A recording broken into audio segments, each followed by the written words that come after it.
Say what? Is that Horatio there? What? Has this thing appeared again? Tonight? Tush, will not appear. He's breaking off. Look where it comes again! In the same figure like Hamlet that's dead!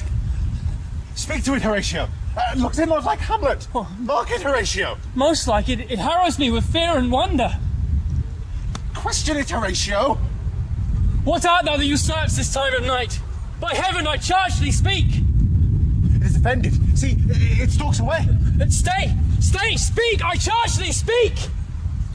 She's gone, and will not answer. How now, Horatio? You tremble and look pale. Is not this something more than fantasy? What think you on't? Before my God, I would not this believe about the sensible and true avouch of mine own eyes. Looks a lot like Hamlet. As thou art to thyself. Thus twice before, and just at this dead hour, with martial stalk hath he gone by my watch. In what particular thought to work I know not, but by the grossest scope of my opinion, this boded some strange eruption to our state. Besoth, behold, lo, where it comes again. I'll cross it, though it blast me. Stay, illusion! If thou hast any sound or use of voice, speak. If there be any good thing to be done that may to thee do ease and grace to me, speak to me! Stop it, Marcellus! 'Tis here! 'Tis here! 'Tis gone!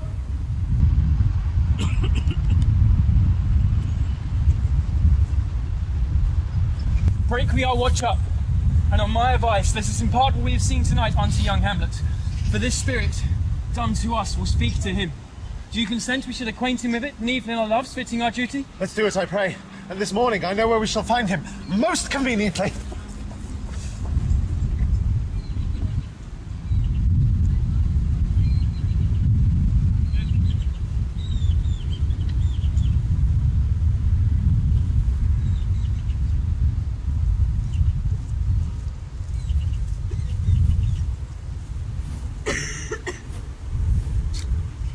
Though yet of Hamlet, our dear brother's death, the memory be green, and that it us be fitted to bear our hearts in grief, and our whole kingdom to be contracted in one brow of woe. Yet so far had discretion fought with nature, that we with wisest sorrow think on him, together with remembrance of ourselves. Therefore our sometime sister, now our queen, the imperial jointress to this warlike state, have we as 'twere with her defeated joy, with one auspicious and one dropping eye, with mirth in funeral, and with dirge in marriage, in equal scale weighing delight and dole, taken to wife.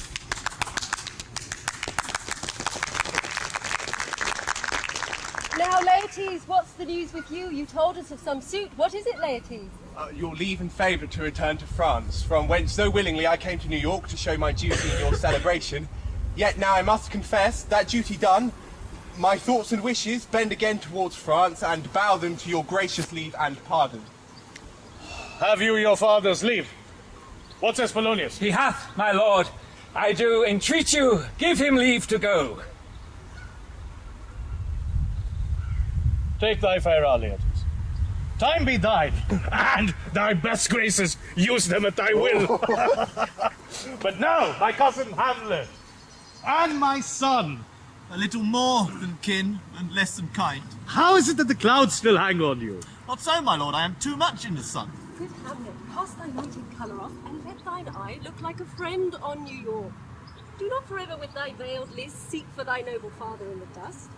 Thou knowest, 'tis common, all that lives must die, passing through nature to eternity. Aye, madam. It is common. If it be, why seems it so particular with thee? Seems, madam? Nay, it is. I know not seems. 'Tis not alone my inky cloak, good mother. Nor customary suits of solemn black, nor windy suspiration of forced breath, no, not a fruitful rivet in the eye. Not a dejected haviour of the visage together with all moods, forms, shows of grief that can denote me truly. These, indeed, seem, for they are actions that a man might play, but I have that within which passes show. This, but the trappings and the suits of woe. 'Tis sweet and commendable in your nature, Hamlet, to show these mourning duties to your father. But you must know your father lost a father, that father lost his, and the survivor bound in filial obligation for some term to do obsequious sorrow. But to persevere in obstinate condolement is a course of impious stubbornness. 'Tis unmanly grief. It shows a will most incorrect to heaven, a heart unfortified, a mind impatient, an understanding simple and unschooled. For what we know must be and is as common as any the most vulgar thing to sense, why should we in our peevish opposition take it to heart?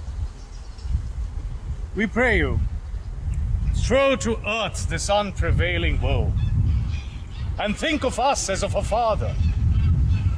For let the world take note, you are the most immediate to our heart, and with no less nobility of love than that which dearest father bears his son, do I impart towards you. For your intent in going back to school in Wittenberg, it is most retrograde to our desire.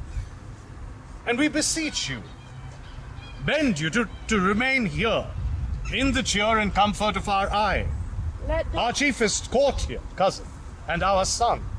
Let not thy mother lose her prayers, Hamlet. I pray thee, stay with us, go not to Wittenberg. I will, in all my best, obey you, madam. Why, 'tis a loving and a fair reply. Be as ourself in New York. Come, madam, come away.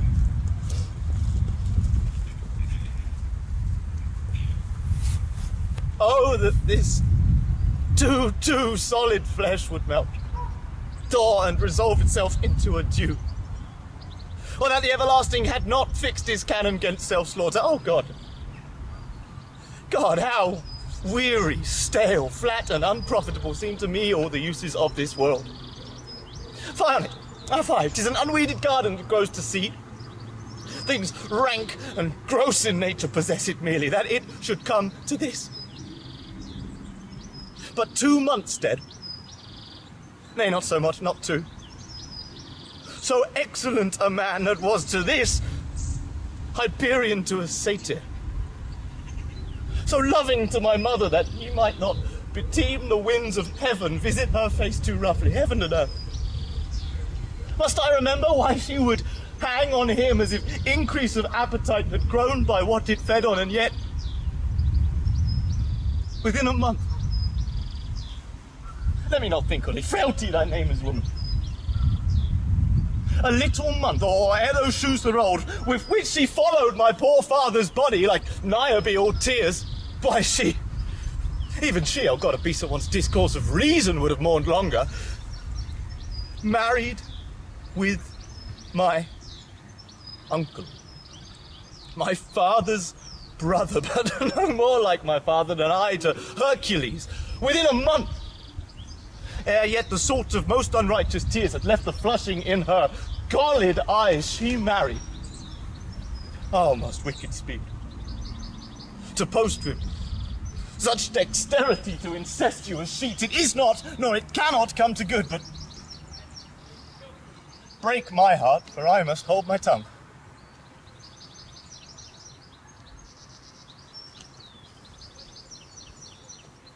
Hail to your lordship. I am glad to see you well, Horatio. But what make you from Wittenberg, Horatio? Marcellus? My good lord. I am very glad to see you. Good even, sir, but what in faith make you from Wittenberg? Truant disposition, good my lord. I know you are no truant. But what is your affair here in New York? My lord, I came to see your father's funeral. I prithee do not mock me, fellow student. I think it was to see my mother's wedding. Indeed, my lord, it followed hard upon. Thrift, Horatio! The funeral baked meats did coldly furnish forth the marriage tables, when I had met my dearest foe in heaven, or ever I had seen that day, Horatio. My father. Methinks I see my father. Where, my lord? In my mind's eye, Horatio. I met him once. He was a goodly man. He was a man. Taken for all in all, I shall not look upon his like again. My lord, I think I saw him yesternight. Saw who? My lord, Hamlet, your father. Hamlet, my father. Season your admiration for a while with an attent ear, while I may deliver, upon witness of this gentleman, this marvel to you. Oh, for God's love, let me hear. 2 nights together, this gentleman, Marcellus, on his watch, in the dead waste and middle of the night, was thus encountered. A figure like your father appears to him, and with slow and solemn march goes slow and stately by him. This, to me, in part in dreadful secrecy he did. So I the 3rd night with him kept the watch, where, as he did deliver, both in time, form of the thing, each word made true and good, the apparition comes. I knew your father, these hands are not more like. But where was this? My lord, upon the park bench where I watched. Speak to it. Aye, my lord, but answer made it none. It is very strange. On my life, my honoured lord, 'tis true. Indeed, sirs, but this troubles me. Hold you to watch tonight? I do, my lord. What, looked he frowningly? A countenance more in sorrow than in anger? Pale or red? Nay, very pale. And fixed he his eyes upon you? Most constantly. I would I had been there. It would have much amazed you. Very like. Very like. Stayed it long? While one with moderate haste might tell 100? Longer. Well, not when I saw it. I will watch tonight, perchance 'twill walk again. I warrant it will. If it assume my noble father's person, I'll speak to it, though hell itself should gape and bid me hold my peace. I pray you both, if you have hitherto this sight concealed, let it be tenable in your silence still, and whatsoever else shall hap tonight. Give it an understanding, but no tongue, I will requite your loves. So fare you well, and by the park bench, betwixt 11 and 12, I'll visit you.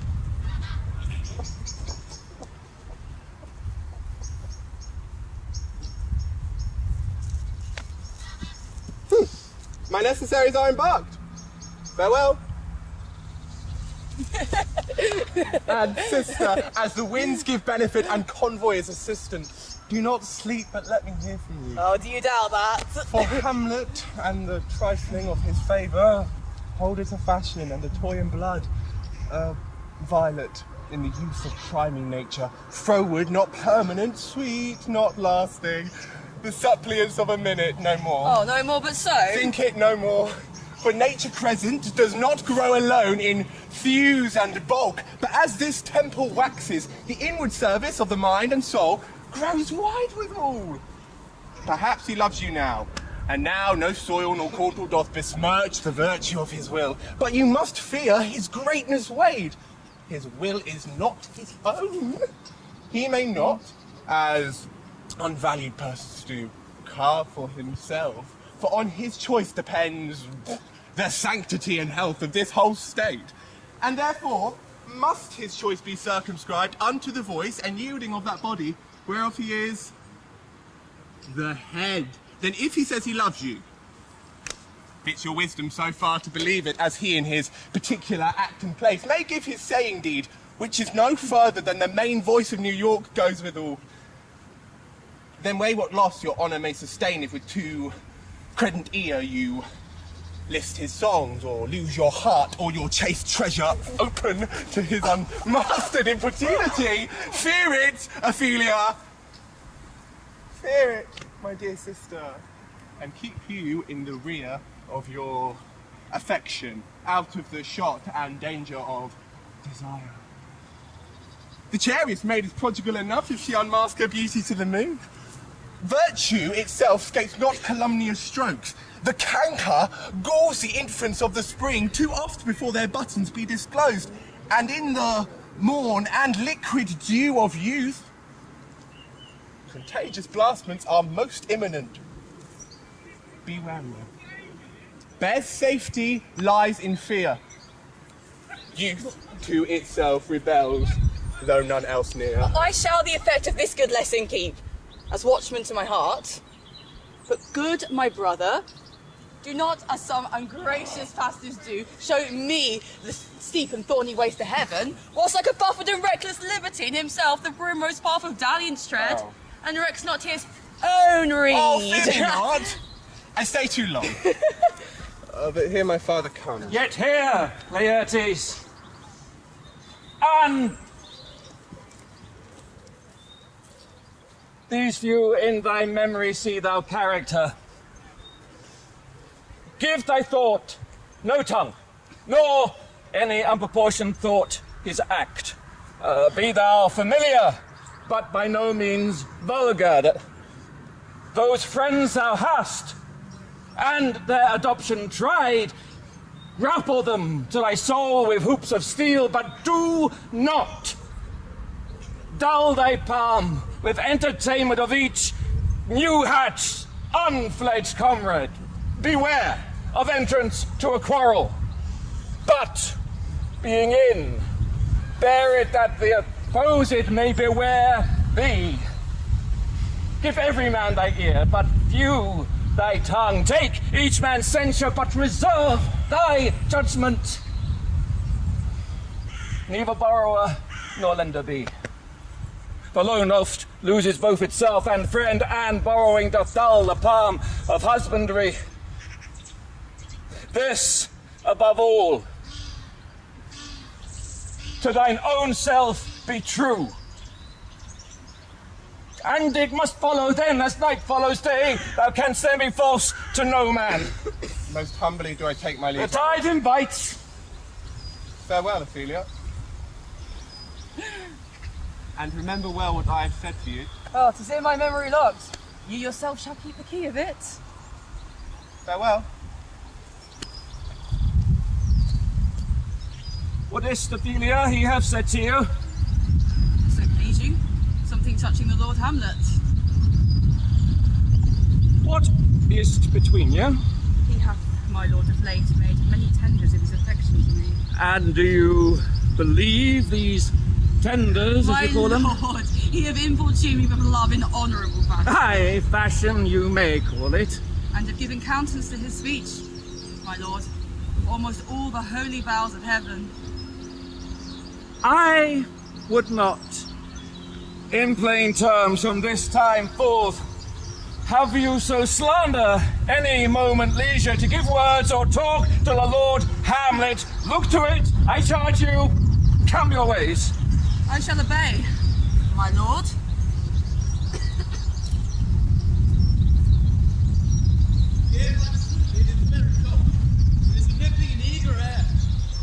What hour now? Think it lacks of 12? No, it is struck. Indeed. My Marius. Look, my lord. It comes.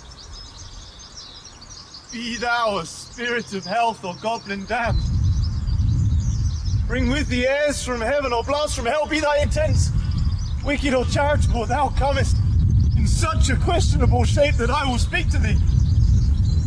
Answer me! What may this mean, that thou, dead corpse, again revisits thus the glimpses of the moon, making night hideous and we fools of nature so horridly to shake our dispositions with thoughts beyond the reaches of our souls? Say, why is this? Wherefore, what should we do? It beckons you to go with it, as if it's some impartment it desire to you alone. Look with what courteous action it waves you to a more removed ground. But do not go with it. No, by no means. It will not speak, then I will follow it. Do not, my lord. Why? What should be the fear? I do not set my life in a pin's fee, and for my soul, what can it do to that? Being a thing immortal as itself, it waves me forth again, I'll follow it. My lord, what if it tempt you to the flood? Or to the dreadful summit of the cliff that beetles over his base to the sea? And there assume some other horrible form which might deprive your sovereignty of reason and draw him into madness. Think of it.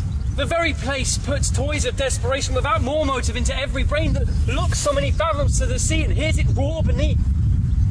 It waves me still. Go on, I'll follow thee. You shall not go, my lord. Hold off your hands. My lord, be ruled by us! My faith cries out and makes every petty artery in this body as hardy as an Nemean lion's nerve. Still I am called. Unhand me, gentlemen, by heaven, I'll make a ghost of him that lets me. I say away. Go on. I'll follow thee.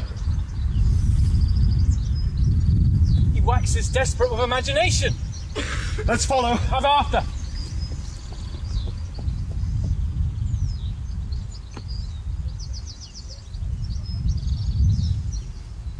Where wilt thou lead me? Speak, I'll go no further. Mark me! I will.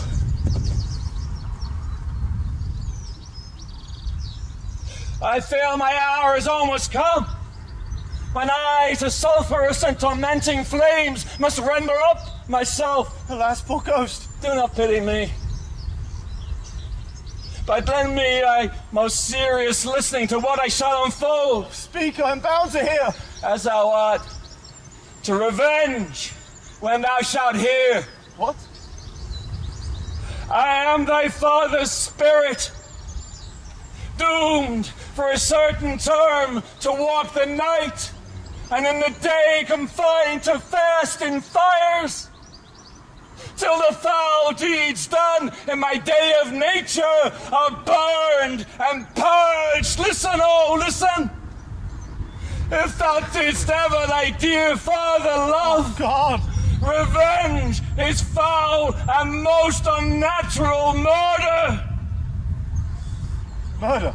Murder most foul, as in the best it is, but in this most foul, strange, and unnatural. Haste me to know that I with wings as swift as meditation or the thoughts of love may sweep to my revenge. I find the act.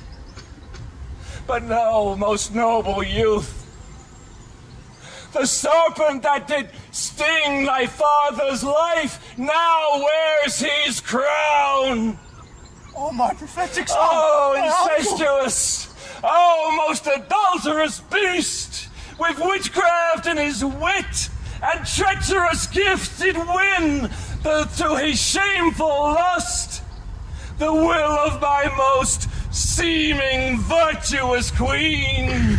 But virtue, as it never will be moved, though lewdness caught it in the shape of heaven, yet lust, though to a radiant angel linked, will sate itself within a celestial bed and feast on garbage. If thou hast nature in thee, do not bear it. But soft, methinks I hear the morning air. Adieu. Adieu, Hamlet, remember me! Remember thee? I thou poor ghost, while memory holds a seat in this distracted globe, remember thee? Yeah, from the table of my memory I'll wipe away all trivial fond records, all source of books, all forms of precious past that youth and observation copy there, and thy commandment. All alone shall live within the book and volume of my brain, unmixed of baser matter. Yes, by heaven. Oh, villain! Villain! Smiling! Damned villain! So, uncle, there you are. Lord Hamlet! My lord, what news? Oh, wonderful. Well, good, my lord, tell it. No, you'll reveal it. Not I, my lord, by Nor heaven. I, my lord.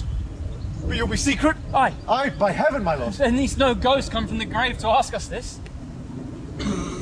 Why, right, you are in the right. So without more circumstance at all, I hold it fit that we shake hands and part. You, as your business and desires may point you, as every man has business and desires, and such as it is. Look you, for my own poor part, I'll go pray. These are but wild and whirling words, my lord. I'm sorry they offend you heartily. In faith, heartily. There is no offence, my lord. Yes. By God's heaven, but there is. Horatio. Touching this vision here, it is an honest ghost, and let me tell you. For your desire to know what is between us, oh, master it as you may. But friends, as you are friends, scholars and swordsmen, give me one poor request. What is, my lord? Never make known what you have seen tonight. We will not, my lord. There are more things in heaven and earth, Horatio, than are dreamt of in our philosophy. But come, here as before, never, so help you mercy. How strange or odd soever I bear myself, as I perchance hereafter shall think meet to put an antic disposition on. That you at such times seeing me never shall, with arms encumbered thus, or this head shake, or by pronouncement of some doubtful phrase, as well we know, or we couldn't if we would, or if we list to speak, or there be and if there might, or such ambiguous giving out to note that you know aught of me. This not to do. So grace and mercy at your most needs help you, swear. Let us go in together. Ah, time is out of joint. Oh, cursed spite. That ever I was born to set it right. Nay, let's go together.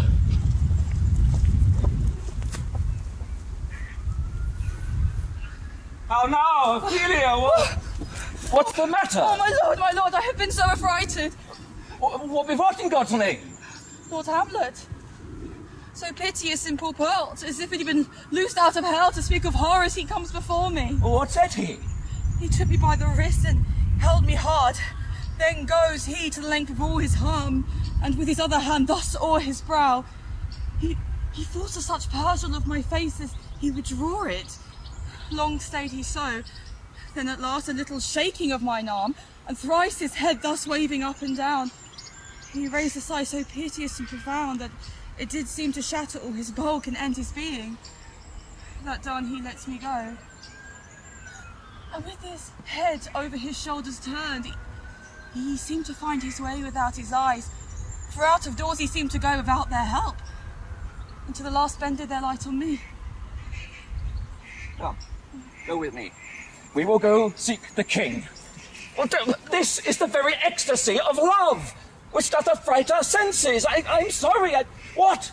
Have you given him any hard words of late? No, my lord. Come, we will go find the king. Well, this must be known, which being kept close might cause more grief to hide and hate to utter love.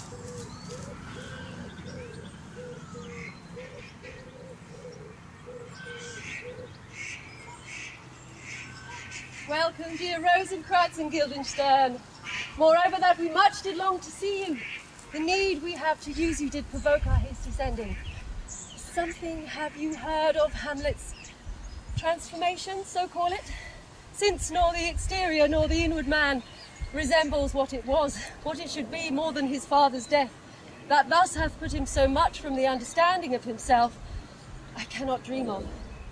I entreat you both, that being of so young days brought up with him, and since so neighbour to his youth and humour, that you vouchsafe your rest here, in our grace, some little time, so by your companies to draw him on to pleasures, and together, so much as from occasion you may glean, whether aught to us unknown afflicts him thus, where open lies within our remedies. Good ladies fair, he hath much talked of you. And sure I am, two friends there are not to whom he more adheres. If 'twill please you to show us so much gentry and goodwill, best to expend your time with us here a while. For the supply and profit of our home, your visitation shall receive such thanks as fits a king's remembrance. Puts your dread pleasures more into command than to entreaty. Both are they, and here give up ourselves to the full bent, to lay our service freely at your feet, to be commanded. Thank you, dear Rosencrantz and gentle Guildenstern. Thanks, Guildenstern and gentle Rosencrantz, and I beseech you instantly to visit my too much changed son. Heavens make our presence and our practices pleasant and helpful to him. Aye, amen. Oh, thou still hast been the father of good news. I assure, my good liege, I hold my duty as I hold my soul, both to God and to my most gracious king. And I do think, or else this brain of mine huts not the trail of policy so sure as it is wont to do, that I have found the very cause of Hamlet's lunacy. Oh, speak of that I do long to hear. He tells me, my dear Gertrude, that he had found the very head and source of Hamlet's distemper. I doubt it is no other but the main. His father's death and our over-hasty marriage. Mark me, For since brevity is the soul of wit and tediousness his limbs and outward flourishes, I will be brief. Your noble son is mad. Mad, call it I, for to define true madness, what is but to be nothing else but mad, but let that go. More matter, less art. Oh, I swear, ma'am, I use no art at all. I have a daughter, while she is mine, who, in duty and obedience, mark, have given me this. Now, gather and surmise. Came this from Hamlet to her? This, in obedience, hath my daughter shown me, more above, all hath his solicitings, all by time and place and means, given to my ear. Do you think 'tis this? It may be, very likely. Well, take this from this, if this be otherwise. If circumstance lead me, I'll find where the truth is hid, be it hid even within the centre. How may we try it further? Well, you know he doth walk sometimes 4 hours together here in the park. He does indeed. At such a point, I'll loose my daughter to him. Be you and I hid behind park bench, mark the encounter, if he love her not, or be not from his senses fallen therein. We will try it.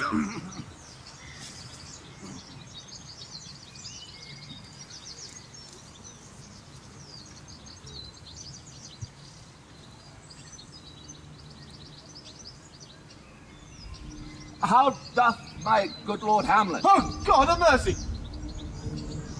Do you know me, my lord?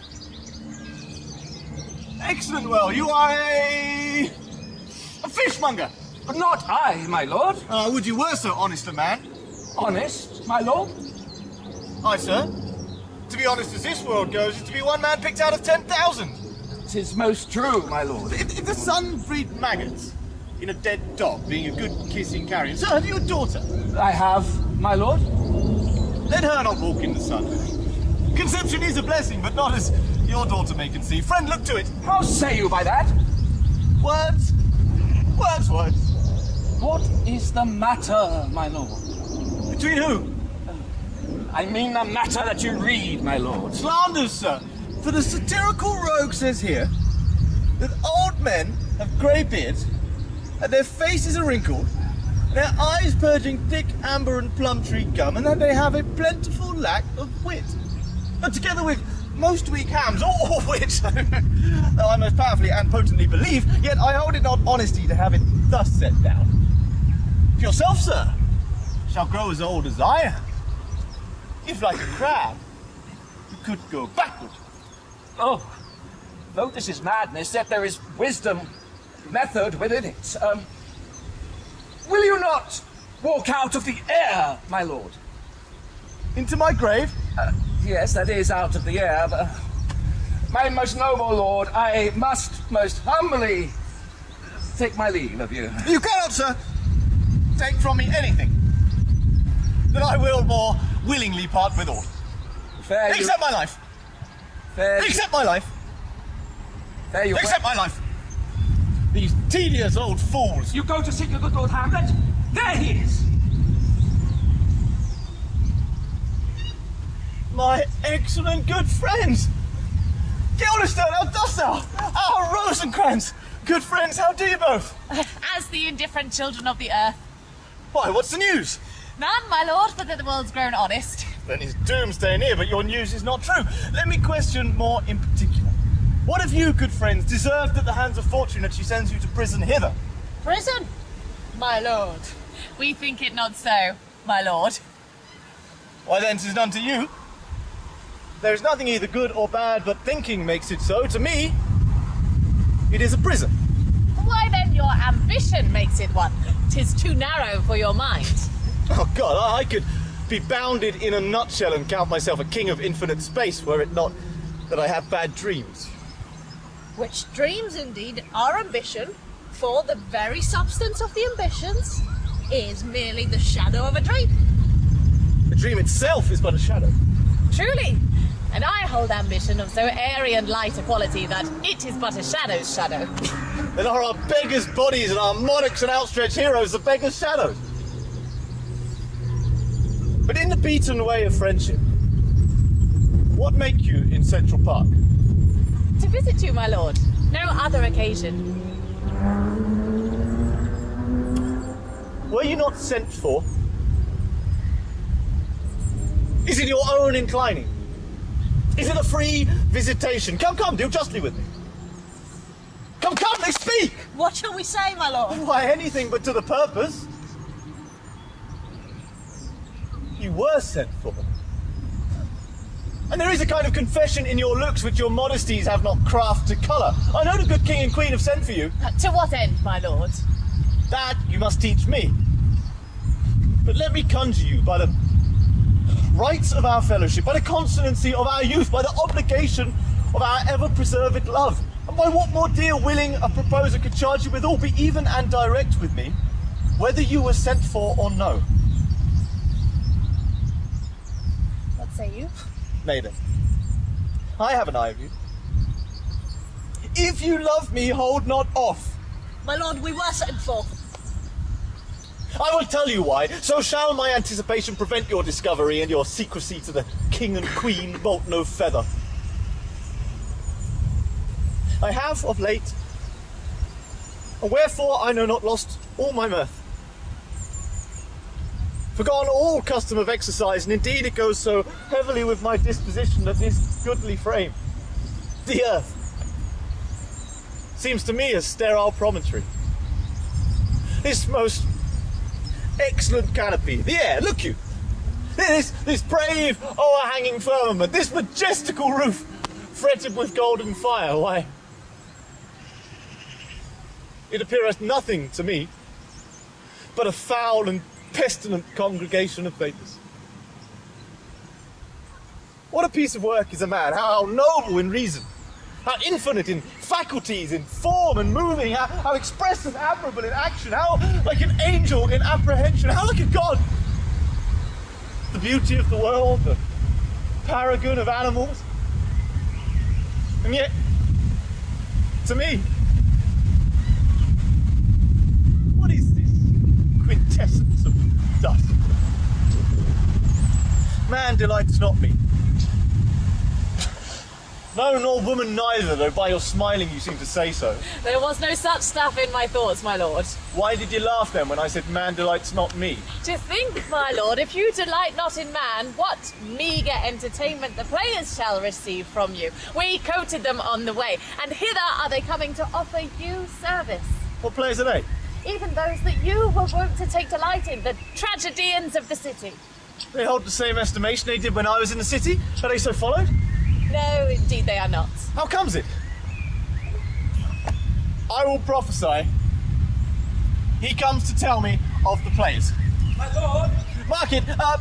Monday morning, I tell said you. indeed. I have some news to tell you. The actors are come hither. Fake news.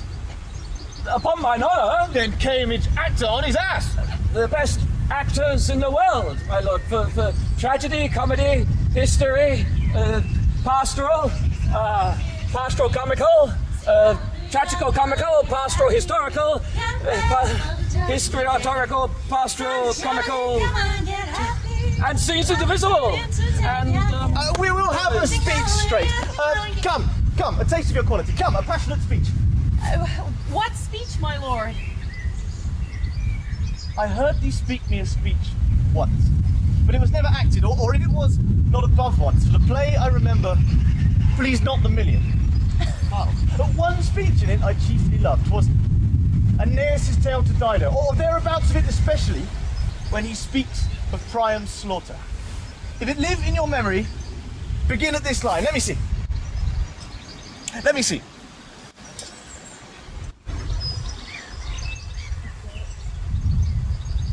The rugged Pyrrhus, like thy cranian beast. It is not so. It begins with Pyrrhus.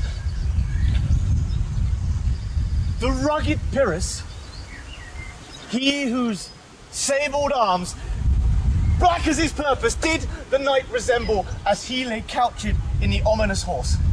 Hath now this dread and black complexion smeared with dismal heraldry from head to foot.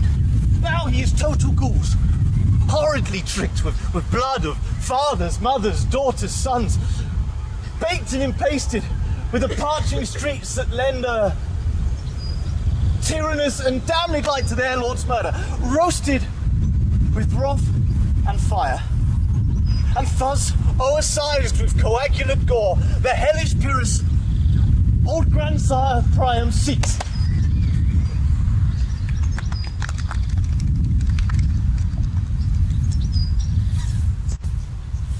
Anon he finds him, striking too short at Greeks, his antique sword rebellious to his arm.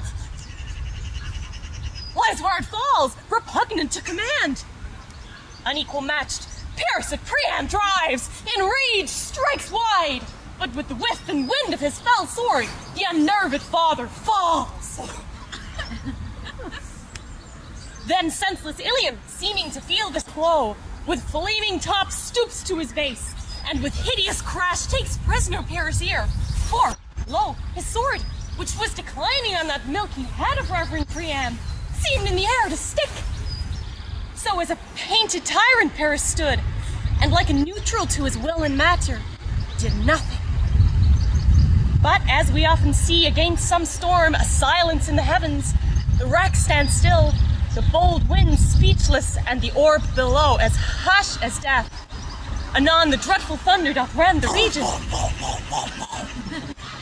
So after Pyrrhus' pause, aroused vengeance sets him new a work. And never did the Cyclops' hammer fall on Mars, his armor forged for proof etern, with less remorse than Pyrrhus' bleeding sword now falls on Priam. It's too long. Say on, to Hecuba.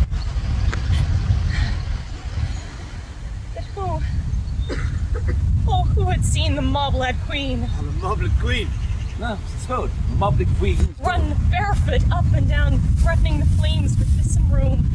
A clout about that head where late the diadem stood, and for a robe about her lank and all o'erteemed loins, the blanket and the alarm of fear caught up. Who this had seen, with tongue in venom steeped gainst fortune's state, would treason have pronounced? But if the gods themselves did see her then, as she saw Pyrrhus make malicious sport in mincing with his sword her husband's limbs, the instant burst of clamor that she made, unless things more can move them not at all, would have made milch the burning eyes of heaven, and passion in the gods. Look where her colour hath not turned, and there's tears in her eyes. I pray you no more. Follow him, friend. We'll have a play tomorrow night. Can you play the murder of Gonzaga? Aye, my lord. You could, for a need, study a speech of some 12 or 16 lines which I would set down and insert in it, could you not? Aye, my lord. Very well. Good friends, I'll leave you tonight. Good, my lord. My lord. So good on. God by you.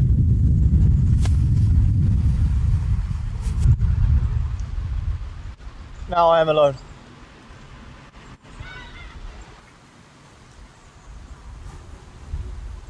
Oh, what a rogue and peasant slave am I. Is it not monstrous that this player here, but in a fiction, in a dream of passion, could force her soul so to her own conceit that from its working all her visage want? Tears in her eyes, distraction in her aspect, a broken voice, and her whole function shooting with thorns to her conceit. And all for nothing! For Hecuba! Why, what's Hecuba to she, or she to Hecuba, that she should weep for her? What would she do? Had she the motive and the cue for passion that I have? She would drown the stage with tears, cleave the general ear with horrid speech, make mad the guilty and appall the free. Confound the ignorant and amaze indeed the very faculties of eyes and ears. Yet, I, a dull and muddy-mettled rascal, peak, like John of Dreams, unpregnant of my cause, and can say nothing. No, not for a man upon whose property and most dear life a damned defeat was made. Am I a coward? Who calls me villain? Breaks my pater cross. Plucks off my beard and blows it in my face, tweaks me by the nose, gives me the lie in the throat so deep as to the lungs. Who does this me? Huh? Swoons, I should take it. For it cannot be but I am pigeon-livered and lack gall to make oppression bitter, or ere this I would have fatted all the region kites with this slave's offal.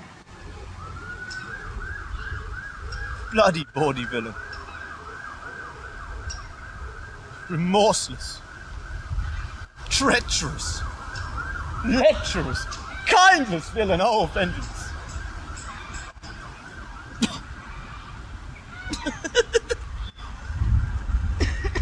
Why, what an ass am I? This is most brave. That I, the son of a dear father, murdered, prompted to my revenge by heaven and hell, must, like a whore, unpack my heart with words, and fall a-cursing like a very drab, a scullion fire-potted foe about my brains.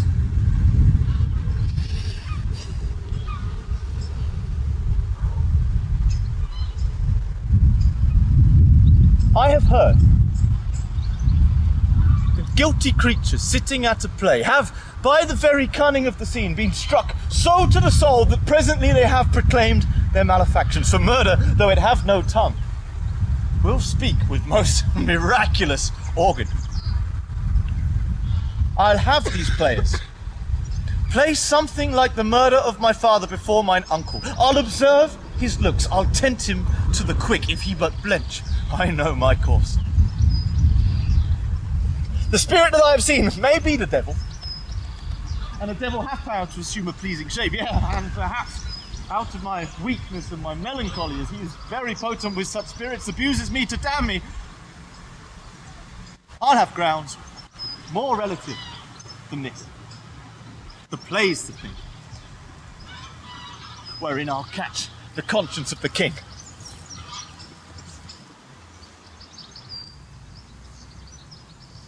And can you, by no drift of circumstance, get from him why he puts on this confusion, grating so harshly all his days of quiet with this dangerous and turbulent lunacy? He does confess he feels himself distracted, but from what cause we can by no means get from him. Nor do we find him forward to be sounded, but with a crafty madness keeps aloof, when we would bring him on to some confession of his true state. Did he receive you well? Most like a gentleman, But with much forcing of his disposition. sparing of question, but of our demands most free in his reply. And did you essay him to any pastime? Madam, it so fell out that certain players we o'erwrought on the way, of these we told him, and there did seem in him a kind of joy to hear of it. They are about the park, and as I think they have already ordered this night to play before him. 'Tis most true, my lord, and he did beseech me to entreat you both to hear and see the matter. Oh, with all my heart, and it doth much content me that to hear him so inclined. Good ladies fair, give him a further edge, and drive his purpose on to these delights. We shall, my lord. Sweet Gertrude, leave us to, for we have closely sent Ophelia hither, that she may, as 'twere by accident, here may affront her father and myself, lawful as files, will so bestow ourselves in seeing unseen, we may of their encounter frankly judge, and gather from him as he is behaved, if it be the affliction of his love or no that thus he suffers from.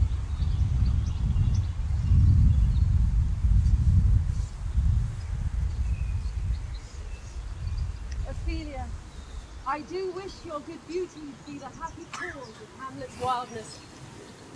So shall I hope your virtues will bring him to his wonted ways again. Madam, I wish it may. To both your honours. Ophelia. Gracious, so please you.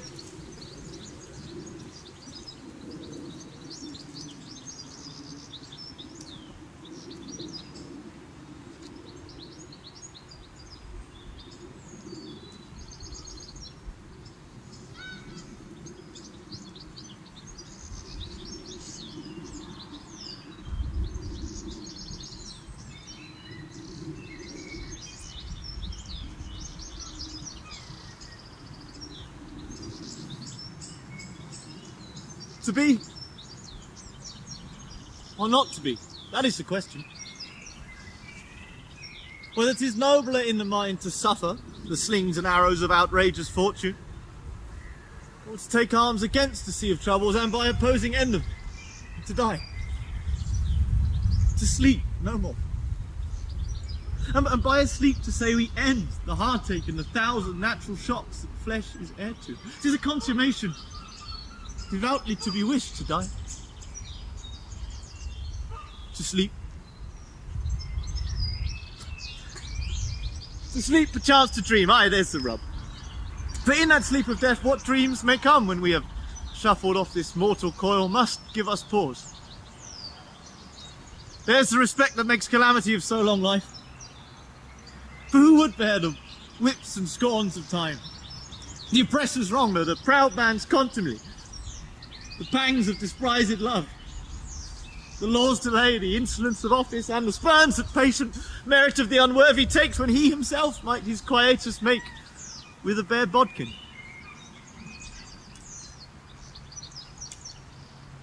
Who would fardels bear? To grunt and sweat under a weary life when... but that the dread of something after death. That undiscovered country from whose bourne no traveller returns puzzles the will, and makes us rather bear those ills we have than fly to others that we know not of. Thus conscience does make cowards of us all, and thus the native hue of resolution is sicklied o'er with the pale cast of thought, and enterprises of great pitch and moment with disregard their currents turn awry and lose the name of action. Soft you now! The fair Ophelia! Nymph! In thy orisons be all my sins remembered. But my lord, how does your honour for this many a day? I humbly thank you. Well. My lord, I have remembrance of yours I have longed to redeliver. I pray you now receive them.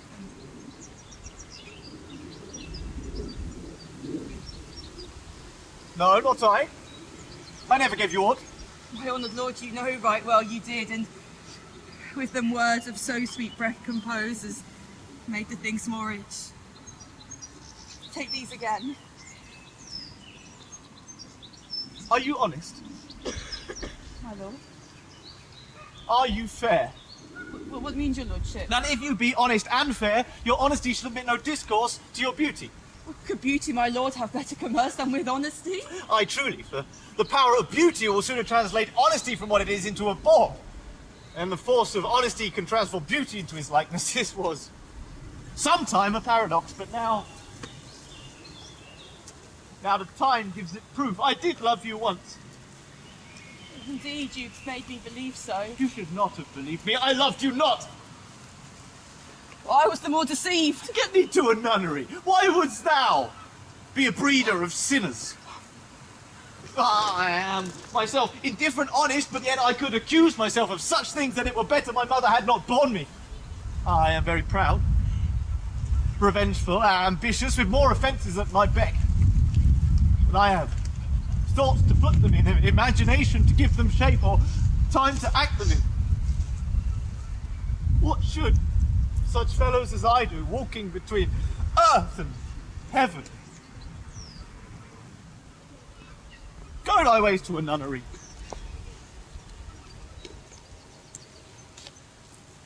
Where is your father? At home, my lord. Farewell. Oh, help him, you sweet heaven! And if thou dost marry, I'll give thee this blade for thy dowry. Be thou as cold, as pure as ice. Thou shalt not escape calumny. Go thy ways to a nunnery. Go, farewell. Or if thou wilt need marry, marry a fool. For wise men know well enough what monsters you make of them. To a nunnery go, and quickly too. Farewell.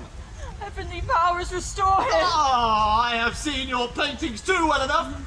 God hath given you one face and you paint yourself another, you jig. You amble and you lisp, you nickname God's creatures and make your wantonness your ignorance. Go to, I'll no more in it. It hath made me mad. I say we'll have no more marriages. Those that are married already, all but one shall live. The rest shall keep as they are, to a nunnery. Go. Oh, what a noble mind is here overthrown. The courtiers, soldiers, scholars, eye, tongue, sword. The rose and expectancy of the fair state, the glass of fashion and the mould of form. The observed of all observers. Quite down. And I, of ladies most dejected and wretched, that sucked the honey of his music vow, now see that noble and most sovereign reason, like sweet bells jangled out of tune and harsh. That unmatched form and feature of blown youth blasted with ecstasy. Oh, woe is me, to have seen what I have seen, and see what I see.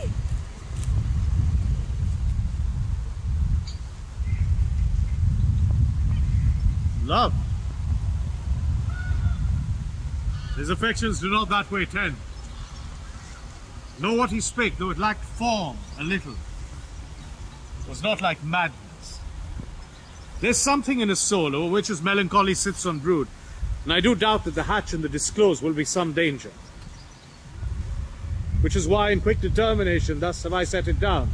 He shall with speed to England, for the safety of our neglected daughter. Haply the seas and countries different, with variable objects, shall expel this something settled matter in his heart, whereon his brain still beating from fashion of himself. Put him. What think you on it? It shall do well. Yet do I believe the origin and commencement of his grief sprung from neglected love. My lord, do as you please, but if you think it fit, after the play, let his queen mother loose, to ask him to show his grief. Let her be blunt with him. I'll be so placed, so please you, to, in the ear of all their conference, of if she find him not, to England send him, or confine him where your wisdom best shall think. It shall be so. Madness in great ones must not unwatched go. Yes. Speak the speech, I pray you, as I pronounce it to you, trippingly on the tongue. Do not saw the air too much with your hand thus, but use all gently, for in the very torrent, the tempest and, as I may say, the whirlwind of your passion, you must acquire and beget the temperance that gives it smoothness. I warn your honour. But be not too tame neither, but let your own judgments be your tutor. Suit the action to the word to the action, and with this special observance that you o'erstep not the modesty of nature. Go and make you ready.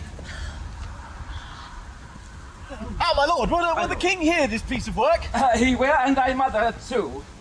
Go bid the players make haste. Will you two help to hasten them? We will, my lord. What a ho, Horatio! Here, sweet my lord, at your service. Horatio, thou art as ean and just a man as ever my conversation coped withal. Oh, my dear lord. Dost thou hear? Since my dear soul was mistress of her choice and could of men distinguish, her election have sealed thee for herself. But thou hast been as one in suffering all that suffers nothing. A man that fortune's buffets and rewards have taken with equal thanks. Give me that man, that he's not passion's slave, and I will wear him in my heart's core, out of my heart of hearts, as I do thee. Something too much of this. There is a play tonight before the king. One scene of which comes near the circumstance which I have told you of my father's death. Observe my uncle. Give him heedful note, and after we will both our judgments join in censure of his seeming. Well, my lord. They're coming to the play. I must be idle. I'll get you a place.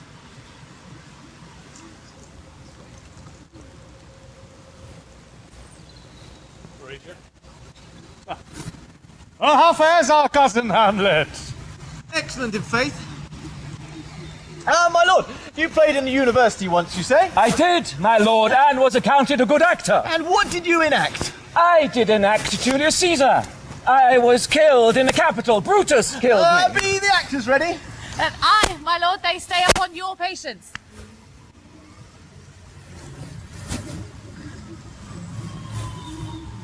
Lady, shall I lie on your lap? No, my lord. I mean my head upon your lap. Aye, my lord. Do you think I meant country matters? I meant indeed nothing, my lord. That's a fair thought to lie between maids' legs. What is, my lord? Oh, nothing. You are merry, my lord. Who, I? Aye, my lord. What's a man to do but be merry? For look you, how cheerfully my mother looks, and my father died within 2 hours. Nay, my lord, 'tis twice 2 months. So long? Heavens! Died 2 months ago and not forgotten yet. Oh, then there's hope. A great man's memory might outlive his life half a year. You are naught. You are naught. Oh, I'll mark the play.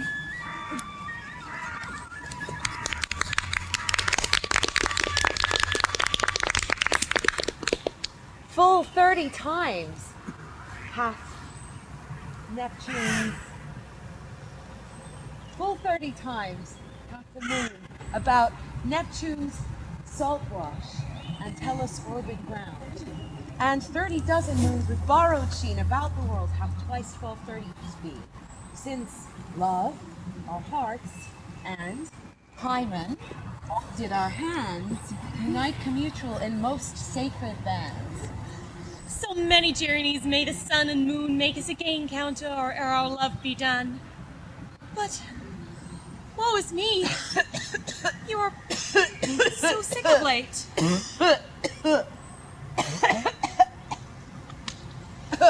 So far from cheer and from your former state that I distrust you. Yet, though I distrust, does comfort you, my lord, if nothing must. For women's fear and love holds quantity in neither aught, nor in extremity. Now what my love is, proof hath made you know, and as my love is sized, my fear is so. Faith, I must leave thee, love, and shortly, too. My operant powers my functions leave to do. And thou shalt live in this fair world behind, honored, beloved, and haply one as kind, for husband shalt thou. Confound the rest! Such love must needs be treason in my breast. In second husband, let me be accursed. None wed the second, but who killed the first. Whoa, that's bitter. The instances that second marriage move are base respects of thrift, but none of love. A second time I kill my husband dead when second husband kisses me in bed. I do believe you think what now you speak, but what we do determine oft we break. Purpose is but the slave to memory of violent birth, but poor validity, which now like fruit unripe sticks on the tree, but fall unshaken when they mellow be. Most necessary 'tis that we forget to pay ourselves what to ourselves is debt. What to ourselves in passion we propose, the passion ending, doth the purpose lose.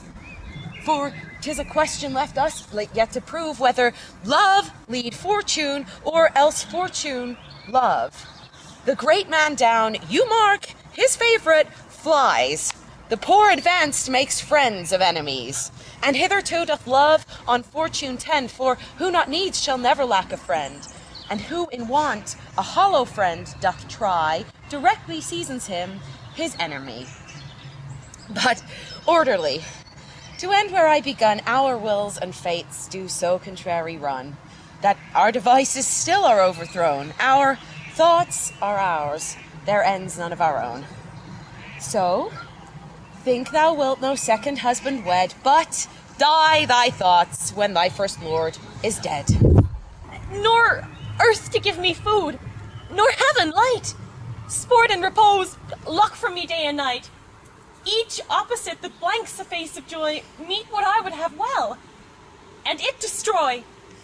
Both here and hence pursue me lasting strife, if once a widow, ever I be wife. If she should break it now. 'Tis deeply sworn. Sweet, leave me here a while. My soul grows dull, and fain I would beguile the tedious day with sleep. Sleep rock thy brain, and never come mischance between us twain. Madam, how like you this play? The lady doth protest too much, methinks. Oh, but she'll keep her word. Have you heard the argument? Is there no offence in it? Oh no, they do but jest. Poison in jest, no offence in the world. What do you call the play? The Mousetrap.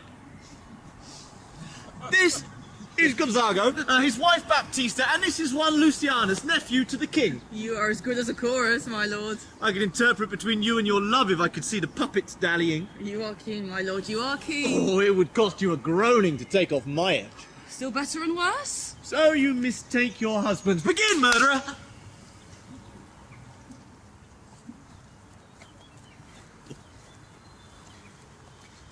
Thoughts black, hands apt, drugs fit, and times agreeing. Confederate season, else no creature seeing. Thou mixture rank of midnight weeds collected, with Hecate's ban, thrice blasted and thrice infected. Thy natural magic and dire property, on wholesome life, usurp immediately! He murders him in the garden for his estate. This is Gonzago. The story is extant and written in choice Italian. You shall see anon how the murderer gets the love of Gonzago's wife. Away! King rises. What? Frightened with false Give on the play! Oh, good Horatio. Didst perceive? Very well. Upon the talk of the poisoning? I did very well note him. Good my lord, vouchsafe me a word with you. Friend, a whole history. The king, sir, I, sir. is in his retirement marvellous distempered. With drink, sir? Good my lord, put your discourse into some frame and stop not so wildly from my affair. I am tame, sir. Pronounce. Gertrude, your mother, in most great affliction of spirit, hath sent me to you. You are welcome! Nay, my lord, that courtesy is not of the right breed. If it shall please you to make me a wholesome answer, I will do your mother's commandment. If not, your pardon and our return shall be the end of our business. Sir, I cannot What, my lord? make you a wholesome answer. My wit's diseased. Not such an answer as I can make. You shall command. Or rather, as you say, my mother. But therefore no more, but to the matter. My mother, you say? Then thus she says, your behaviour hath struck her into amazement and admiration. Oh, wonderful son that can so astonish a mother. But is there no sequel at the heels of this mother's admiration? In part. She desires to speak with you in her closet ere you go to bed. Have you any further trade with us? My lord, you once did love me. And do still? By these pickers and stealers? My lord, what is your cause of distemper? You do bar the door of your own liberty if you deny your griefs to your friend. Oh, look. The recorder. To withdraw with you, why do you go about to recover the wind of me, as if you would drive me into a toil? My lord, if my duty be too bold, my love is too unmanly. I do not well understand that. Will you play upon his pipe? I cannot, my lord. I pray you.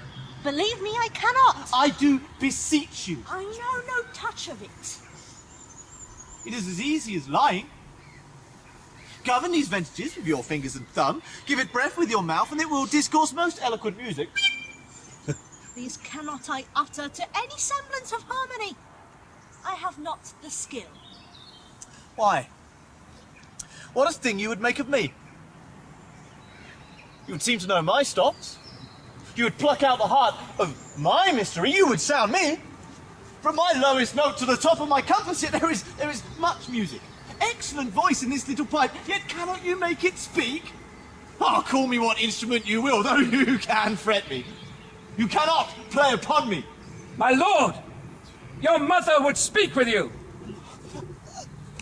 See you, that cloud, over yonder, almost in shape of a camel. By the mast, 'tis very like a camel. Methinks 'tis like a weasel. It is backed like a weasel.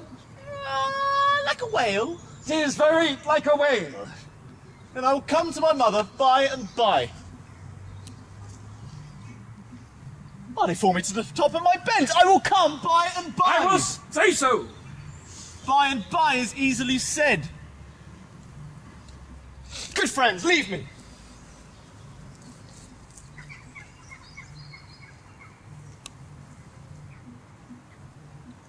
'Tis now the very witching hour of night, when churchyards yawn and hell itself breathes out contagion to this world. Now could I drink hot blood and do such bitter business as the day would quake to look on. So, now to my mother. Oh, heart, lose not thy nature. Let not ever the soul of Nero enter this firm bosom. Let me be cruel, but not unnatural. Though I will speak daggers to her, I will use none.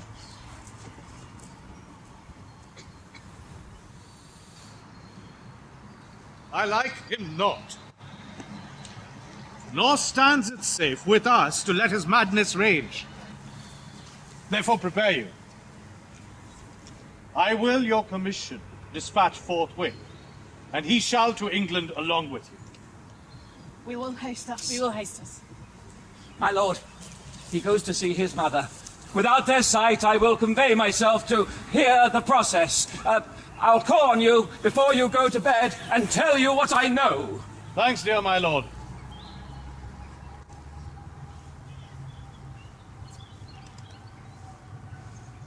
Oh, my offense is rank. It smells to heaven. It hath the primal, eldest curse upon it. A brother's murder. Pray can I not, though my inclination be as sharp as will. My stronger guilt defeats my strong purpose, and like a man to double business bound, I stand and pause where I shall first begin and both neglect.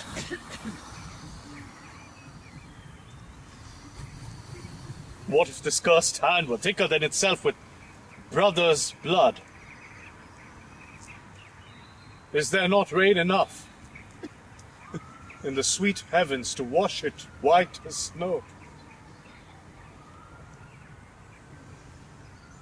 Then I look up.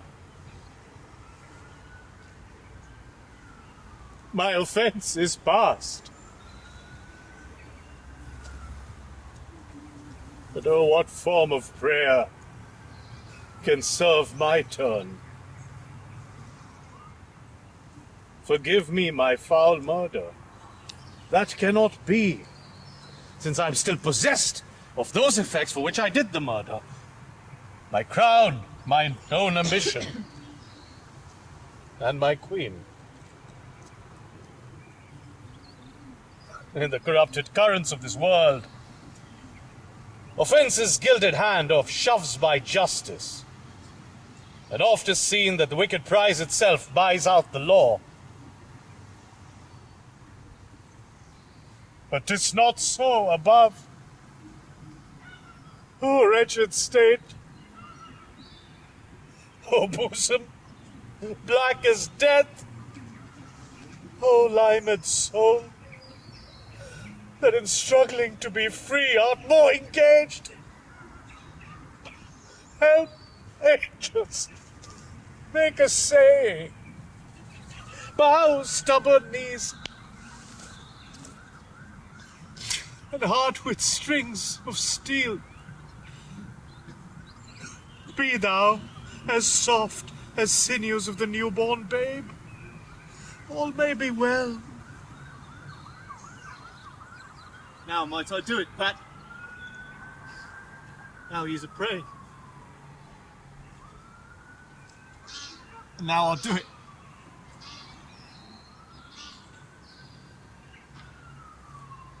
And so he goes to heaven.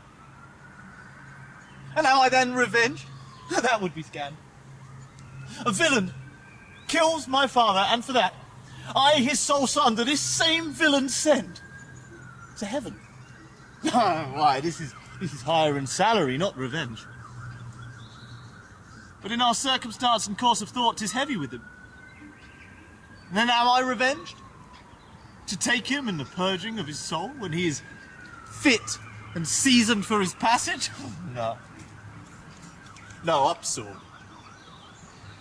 Or know thou a more horrid hint when he is drunk asleep or in his bed, or in the incestuous pleasures of his bed, at game or swearing or about some act that has no relish of salvation in it, then trip him, that his heels may kick at heaven, and that his soul may be as damned and black as hell whereto it goes.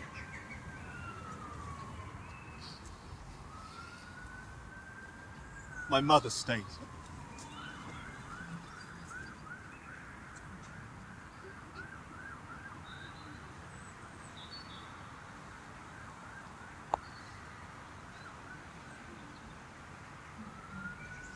My words fly up.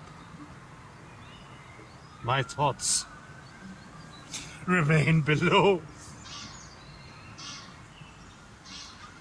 Words without thoughts never to heaven go. He is coming straight. Look you, lay home to him.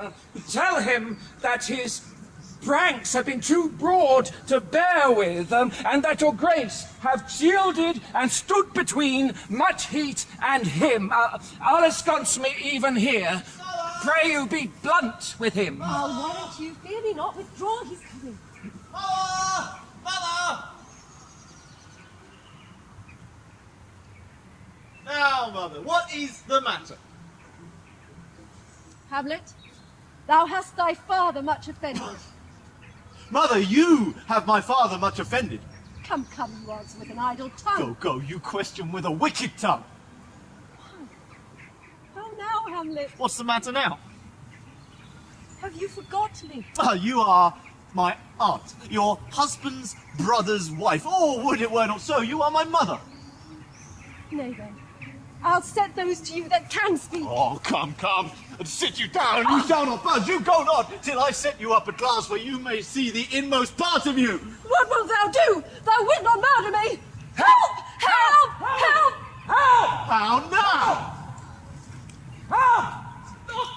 Oh me! What hast thou done? Now I know not, is it the king? Oh, what a rash and bloody deed is this! A bloody deed? Almost as bad, good mother, as kill a man and marry with his brother! Kill a man! Oh. Ah! Thou wretched, rash, intruding fool! Oh, Hamlet, what meanest thou by these killing cords? Peace, leave wringing of your hands and sit you down! And let me wring your heart, or so I shall if it be made of penetrable stuff! What have I done? That thou darest wag thy tongue at me in noise so rude! Such an act that blurs the grace and blush of modesty, calls virtue hypocrite, and takes off the rose from the fair forehead of an innocent love, and sets a blister there, makes marriage vows as false as dicer's oaths. Oh, such a deed, that from the very body of contraction plucks the very soul. They make sweet religion a rhapsody of words. Heaven's face doth glow o'er this solidity and compound mass with tristful visage, like as against the doom. Is thought-sick at the act. Ay me, what act that roars so loud and thunders in the index? Look you. Look you. Upon this picture. And on this. This was your husband. Look you now what follows. Have you eyes? Have you eyes? Oh, you cannot call it love, for at your age, the heyday in the blood is tame and waits upon the judgment. And what judgment would step from this to this? Oh, shame, where is thy blush? Oh, Hamlet, speak no more. Thou turnest mine eyes into my very soul, and there I see such black and grey spots as will not leave their tinct. Nay, but to live in the rank sweat of an enseamed bed, honeying and making love over the nasty stile. Oh, speak to me no more. A murderer and a villain. A lover. A king? Of threads and patches.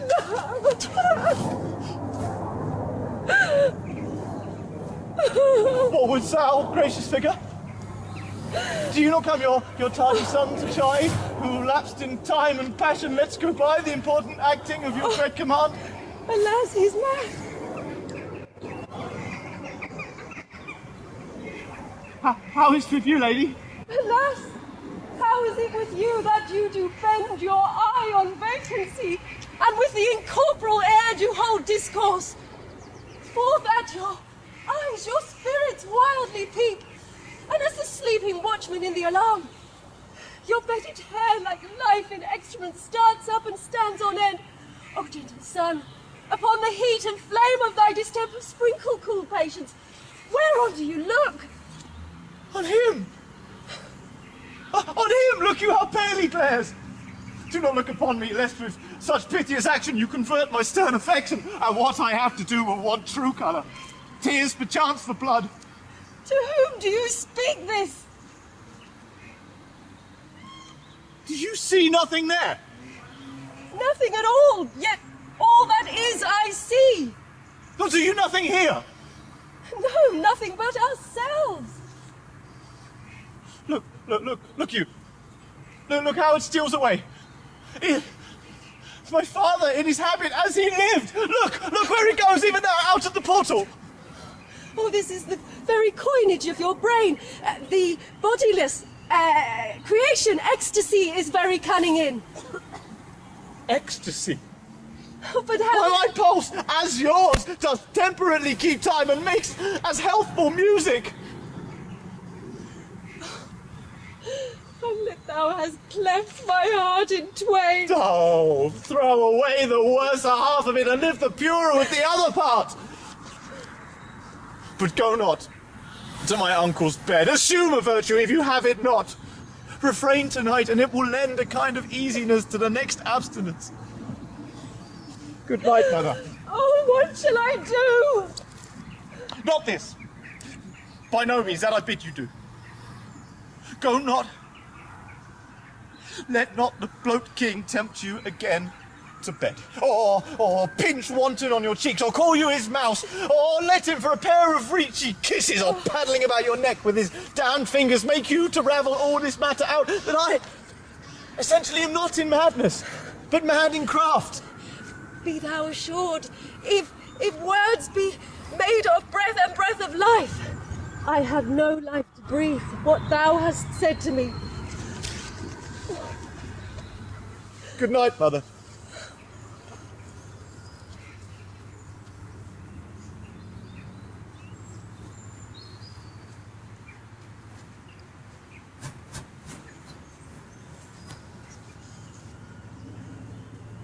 There's matter in these sighs, these profound heaves. You must translate as fit we understand them. Where's your son? Mad as the sea and wind, when both contend which is the mightier. In his lawless fit, hearing something stir, whips out his rapier, cries, and in this brainish apprehension kills the unseen good old man. Oh, heavy deed. It hath been so with us, had we been there. His liberty is full of threats to us all. To you yourself, to us, to everyone. Alas, how shall this bloody deed be answered?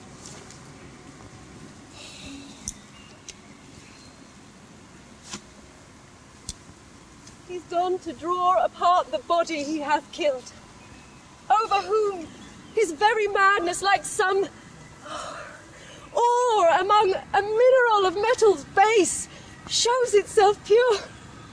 He weeps for what is done. Oh, come away. Guildenstern! Friends both, go join you with some further aid. Hamlet in madness hath Polonius slain, and from his mother's company hath he dragged him. Go seek him out, speak fair, and bring the body into the chapel. I pray you, make haste. Oh, Gertrude, come away. My soul is full of discord and dismay.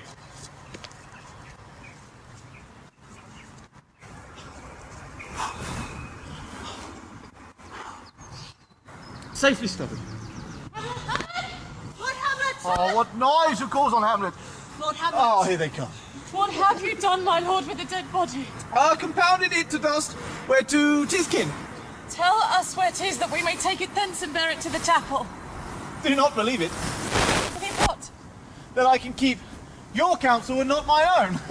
Besides, to be demanded of a sponge, what replication is to be made by the son of a king? Take you me for a sponge, my lord? Aye, friend. One that soaks up the king's countenances, his rewards, his authorities. But such officers do the king best service in the end. He keeps them like an ape, an apple, in the corner of his jaw. First mouthed to be last swallowed. And when he needs what you have gleaned, it is but squeezing and sponge. You shall be dry again. I understand you not, my lord. I'm glad of it. A knavish speech sleeps in a foolish ear. My lord, you must tell us where the body is and go with us to the king. The body is with the king. Oh, but the king is not with the body. The king is a thing. A thing, my lord! Of nothing. Come, bring me to him.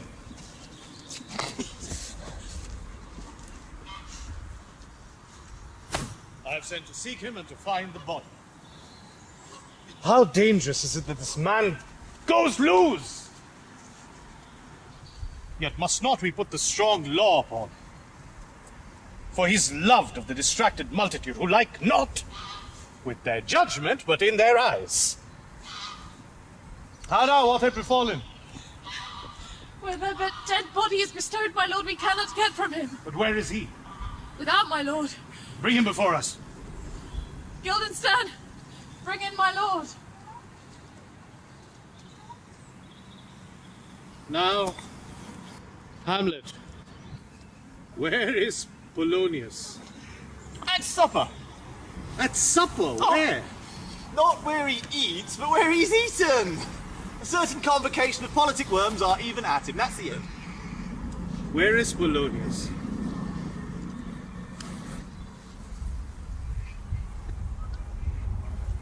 In heaven. Send thither to seek. Or if your messenger find him not there, go seek him in the other place yourself. Go seek him. Oh, he will stay till you come.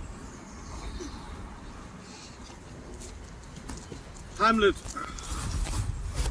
this deed for thine especial safety, which I tender, as I dearly grieve for that which thou hast done, must send thee hence with fiery quickness for England. For England? Aye, Hamlet. Good. So is it, if thou knewest our purposes. Farewell, dear mother. Thy loving father, Hamlet. My mother? Mother and father is man and wife. Man and wife is one flesh, and so, my mother, come to England. Delay it not. I'll have him hence tonight.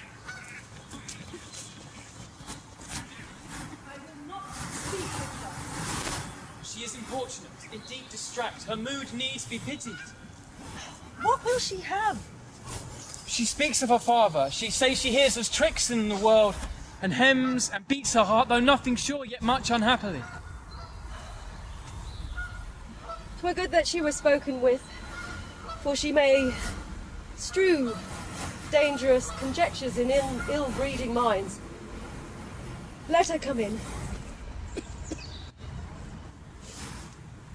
To my sick soul, each toy seems prologue to some great amiss. So full of artless jealousy is guilt. It spills itself in fearing to be spilt. Where is the beauteous socialite in New York? How now, Ophelia?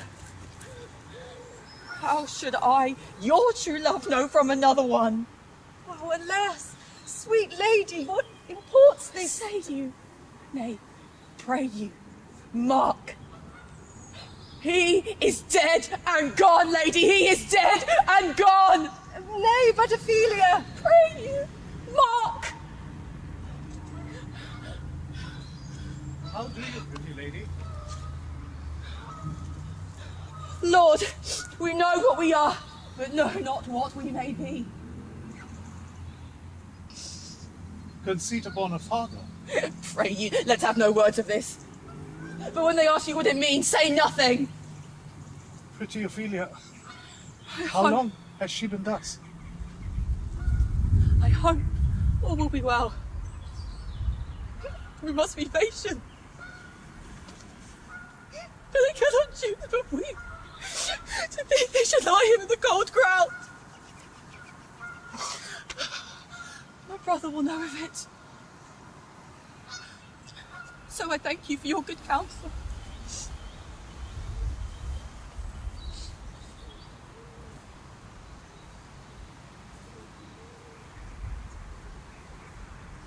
When sorrows come, they come not single spies, but in battalions.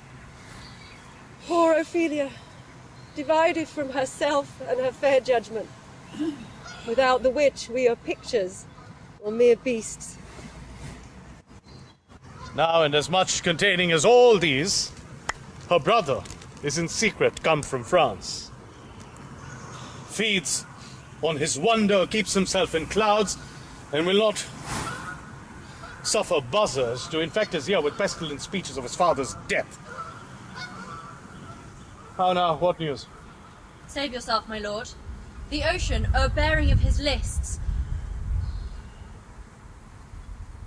eats not the flats with such tempestuous haste as young Laertes in riotous head obears your loyal men. Where is Claudius? Vile king, give me my father! Come me, good Laertes, come! That drop of blood that's calm proclaims to be bastard, cries cuckold to my father, brands the harlot, even here, between the chastened smirched brow of my true mother! What is the cause? Laertes, that thy rebellion looks so giant-like. Let him go, Gertrude. Tell me, Laertes, why thou art thus incensed. Let him go, Gertrude! Laertes! Speak, man. Where's my father? Dead. But not by him! Let him demand his fill. How came he dead? And not be juggled with? To hell allegiance, vows to the blackest devil, conscience and grace to the profoundest pit! I dare damnation!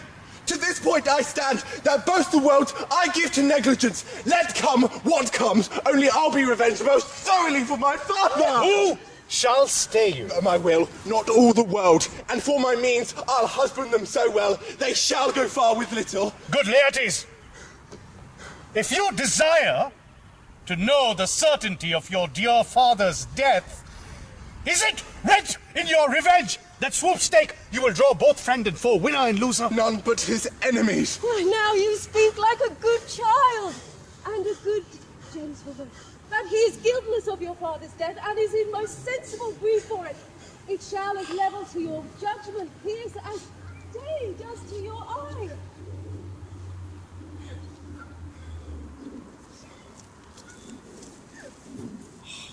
How now? What noise is that? Oh, heat to dry up my brains. he is 7 times salt, burn out the sense and virtue of mine eye. By heaven, thy madness shall be paid by weight till our scale turn the beam. O Rose of May, dear maid, kind sister, sweet Ophelia. Oh heavens, is it possible a young maid's wit should be as mortal as an old man's life? Nature is fine in love, and where 'tis fine, it sends some precious instance of itself after the thing it loves. They bore him barefaced at the rear. Hey, nonny, nonny, hey, nonny. And in his grave rained many a tear. There you are, my love! Hadst thou thy wits in this persuade revenge, it could not move thus. You must sing a down the down. And you, a downer! There's nothing's more than matter.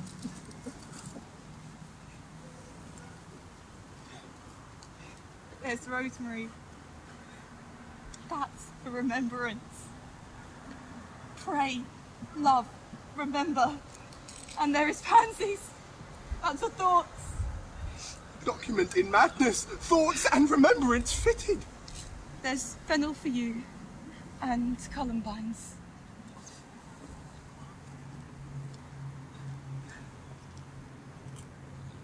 And there's root for you. And here's some for me. We may call it the grave herb of Sundays. Oh, but you must wear your ruler difference. And there's a daisy. I'd give you some violets, but they withered all when my father died. They say he made a good end. Thoughts and affliction, passion, hell itself, she turns to favour and to prettiness. Will he not come again? Will he not come again? No, no, no, he is dead! Go to thy deathbed! He will never come again! Do you see this, you gods? Laertes, I must commune with your grief, or you deny me right.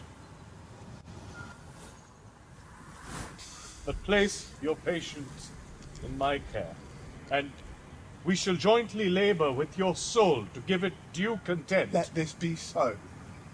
His means of death, his obscure burial, no trophy, sword, nor hatchment o'er his bones, no noble right, nor form or ostentation, cry to be heard as 'twere from heaven to earth, that I must call in question.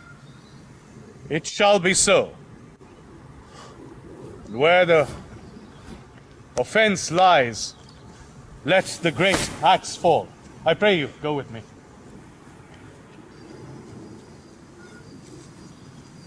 Madam, your son is safe arrived in Denmark. This letter I even now received of him, whereas he writes how he escaped the danger and subtle treason the king had plotted. Then I perceive there's treason in his looks that seem to oversugar his villainy. But I will soothe and please him for a time, for murderous minds are always jealous. But know not you, Horatio, where he is? Yes, madam, he hath appointed me to meet him at the east side of the city tomorrow morning. And fail not, good Horatio, and withal commend me a mother's care to him. Bid him a while be wary of his presence, lest he fail in that he goes about. Madam, do not doubt. I think this news will be come to court. He has arrived. Observe the king, and you shall quickly find Hamlet being here falls not to his mind. I vow by that majesty, Horatio, that knows our thoughts and looks into our minds, I will conceal, consent, and do my best, what stratagem soever thou shalt devise. Once again, Horatio, I take my leave, with 1,000 mothers' blessings to my son.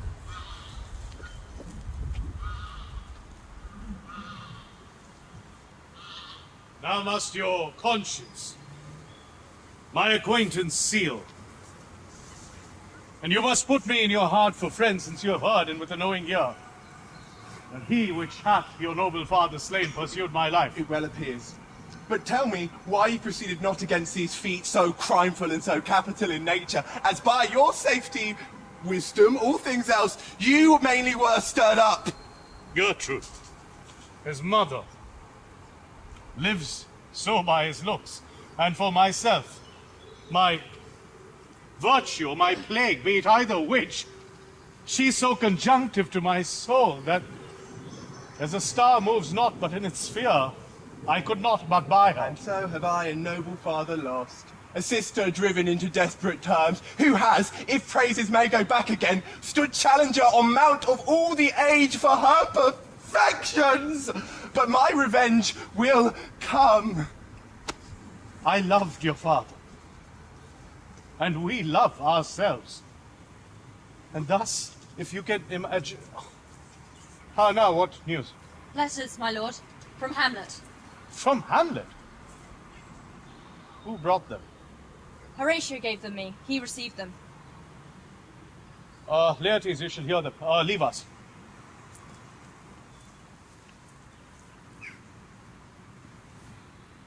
High and mighty, you shall know I am set naked on your kingdom. Tomorrow shall I beg leave to see your kingly eyes, when I shall first asking your pardon thereunto recount the occasion of my sudden and most strange return. Hamlet. What should this mean? Are all the rest come back, or is it some abuse, or no such thing? Neither hand. 'Tis Hamlet's character. Naked, and in a postscript here, he says, alone. Can you advise me? I'm lost in it, my lord. But let him come. It warms the very sickness in my heart that I shall live and tell him to his teeth, thus didst thou. If it be so, Laertes, will you be ruled by me? If so, you'll not overrule me to a peace. Laertes,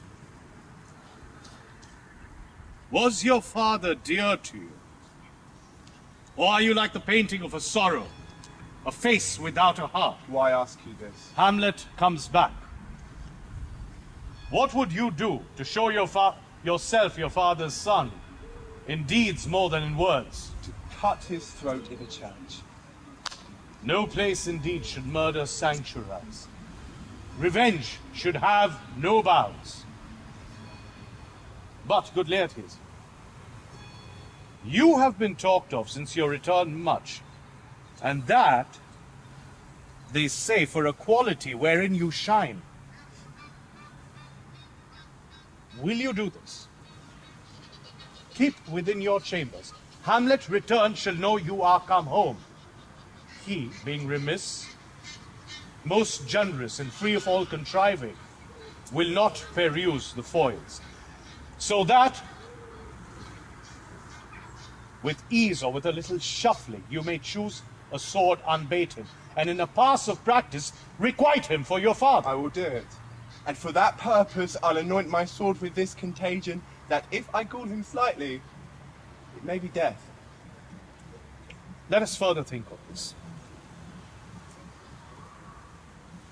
If this should fail, 'twere better not essayed. Therefore this project should have a back or a second. Soft, let me think. I had. When in your motion you are hot and dry, as make your bouts more violent to that end, and that he calls for drink, I'll have prepared him a chalice for the nonce, whereon but sipping, if he but escape your venom stuck, our purpose shall hold there.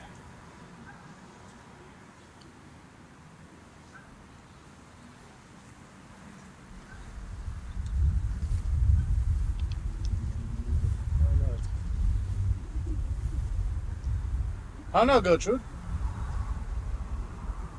One word doth tread upon another's heel. Your sister's drowned, Laertes. Drowned? How? There is a willow, grows aslant a brook. That shows his hoar leaves in the glassy stream. There with fantastic garlands did she come, of Crowflowers, nettles, daisies, and long purples that liberal shepherds give a grosser name, but our cold maids do dead men's fingers call them. There on the pendant boughs, her coronet weeds clamouring to hang, a envious silver broke, when down her weedy trophies and herself fell into the weeping brook. Her clothes spread wide, and mermaid-like a while they bore her up, which time she chanted snatches of old tunes like one incapable of her own distress, or like a creature native and endued unto that element. But long it could not be, till that her garments, heavy with their drink, pulled the poor wretch from her melodious lay to muddy death. Too much of water hast thou, poor Ophelia, and therefore I forbid my tears. Adieu, my lord. I have a speech of fire that fain would blaze, but that this folly don't say. Let's follow Gertrude. How much I had done to calm his rage. Now I fear the sets it rise again. Let's follow Gertrude.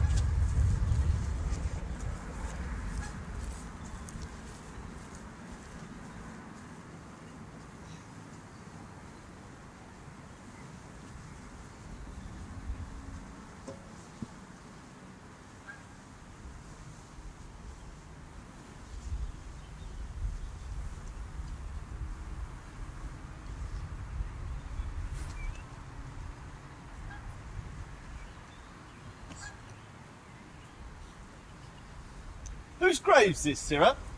Mine, sir. I think it is thine indeed, for thou liest in it. You lie on it, yet therefore it is not yours. On my part, I don't lie in it, yet it is mine. Thou dost lie in it to be in it and say 'tis thine, for 'tis for the dead, not the quick. Therefore thou liest. 'Tis a quick lie, sir. 'Twill away from me to you. Who dost thou dig it for?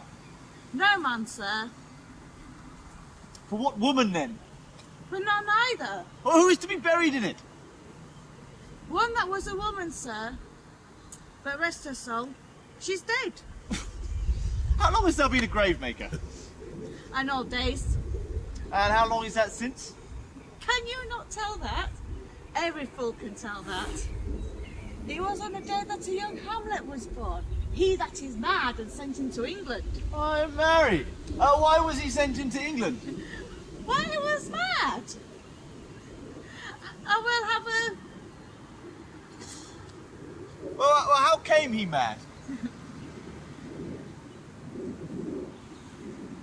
Very weird, sir. How weird? Faith, in losing his wits. Upon what grounds? Why, here in New York. For I have been a sexton here near nigh 30 years.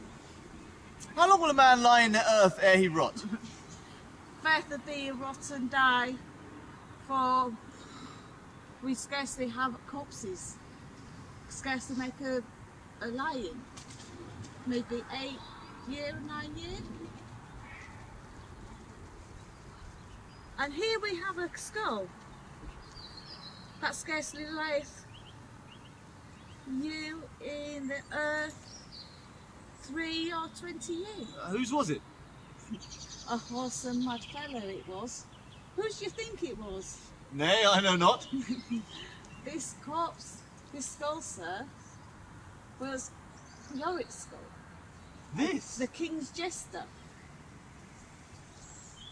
Alas! Poor Yorick, I knew him, Horatio. Fellow of infinite jest, of most excellent fancy. He hath borne me on his back 1,000 times. How abhorred in my imagination it is. A gorge rises at it. Tell me one thing, Horatio. What is, my lord? Do you think my father looked at this fashion in the earth? E'en so. Oh, and smelt so! Ah! E'en so. To what base uses we may return, Horatio. Softer one.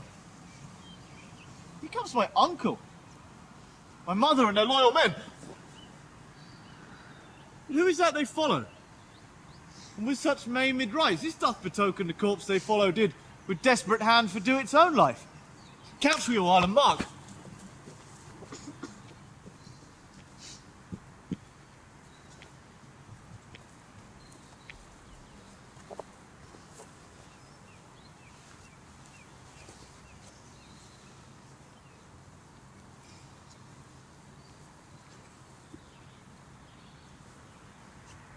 Ceremony else? What ceremony else? That is Laertes! Her obsequies have been so far enlarged as our warranties allow. Her death was doubtful, and but the greater order o'ersway the command, she should, on ground unsanctified, be lodged until the final trumpet. Yet here she is allowed her virgin rites, her maid instruments, and the bringing home of burial and bell. Must there no more be done?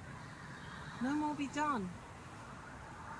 We should profane the service of the dead to sing sage requiem and rest to her as to peace parted soul. Lay her in the earth, and from her fair and unpolluted flesh make violets spring. I tell thee, churlish priest, a ministering angel shall my sister be when thou liest howling. What? The fair Ophelia! Sweets to the sweet, farewell. I hope thou should be my Hamlet's wife. I thought thy bride bed to have decked, sweet maid, and not have strewn thy grave. Treble woe, full 10 times treble on that cursed head whose wicked deed thy most ingenious sense deprives thee of. Hold off the earth a while, till I have caught her once more in mine arms. Now pile your dust upon the quick and dead, till of this flat a mountain you have made to o'ertop old Pelion or the skyish head of blue Olympus. What is he, whose grief bears such an emphasis?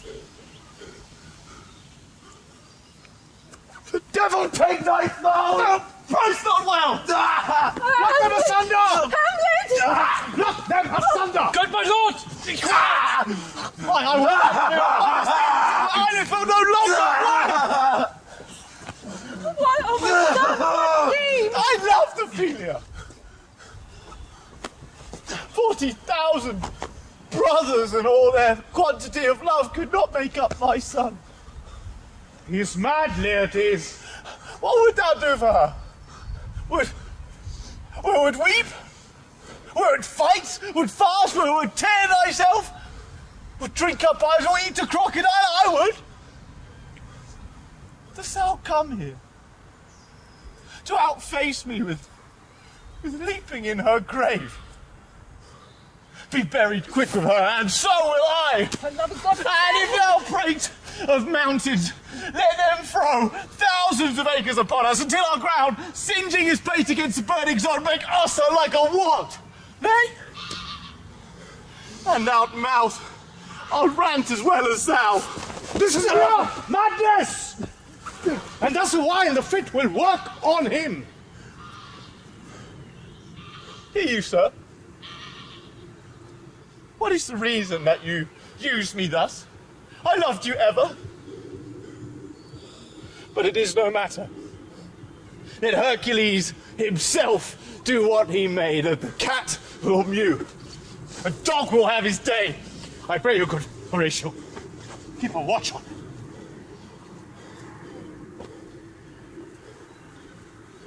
Temper your patience. In our last night's speech, we will bring the matter to the present push. Sweet Gertrude, set some watch over your son.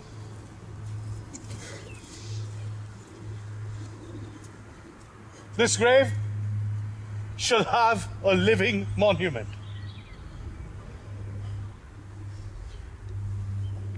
An hour of quiet shortly shall we see, Till then, in patience our proceeding be.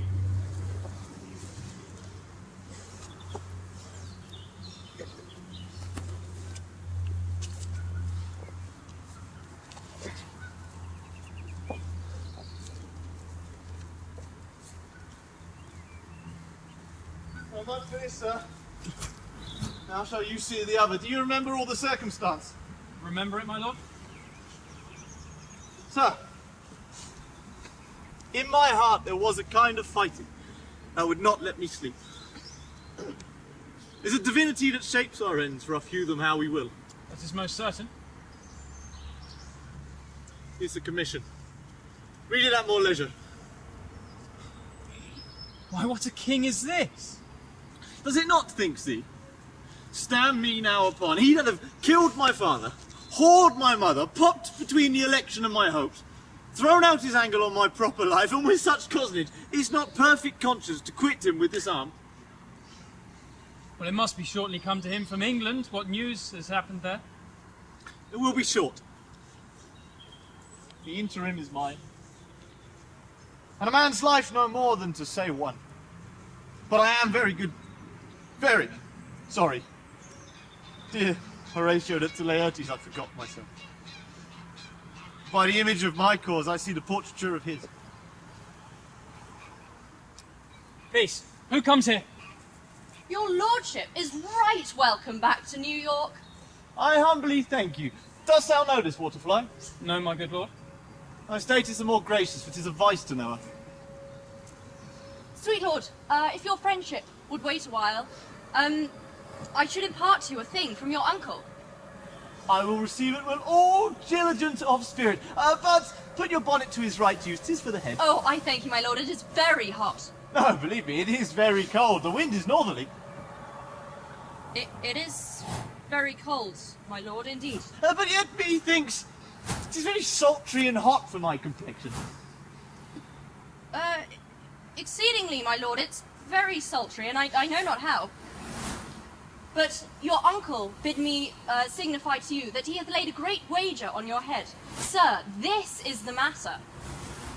I beseech you, remember. Nay, my good lord, for mine ease, in good faith. Sir, you are not ignorant of what excellent Laertes is at his weapon. Why, what's his weapon? Sabres and foils. Well, that's two of his weapons, but well. Your uncle hath laid that in a dozen passes between you and him, he should not exceed you 3 hits. He hath laid on 12 for 9, and this should come to immediate trial if your lordship would vouchsafe your answer. And how if I answer no? My lord, I mean, in opposition to your person in trial. I will walk here in the park if it please my uncle. The foils be brought, the gentleman be willing, and I shall win for him, and I can. But if not, I shall gain nothing but my shame and the odd hits. Shall I redeliver even so? To this effect, after what flourish your nature will. You will lose this wager, my lord. I do not think it. I've been in continual practice since he went into France. But thou wouldst not think how ill all's here about my heart. But it is no matter. Well, if you doubt anything, obey it. I will forestall them when they repair hither and say you are not fit. There's a special providence in the fall of a sparrow. If it be now, 'tis not to come. If it be not to come, it will be now. If it be not now, yet it will come. The readiness is all. Since no man of aught of what he leaves knows, what is to leave betimes, let be.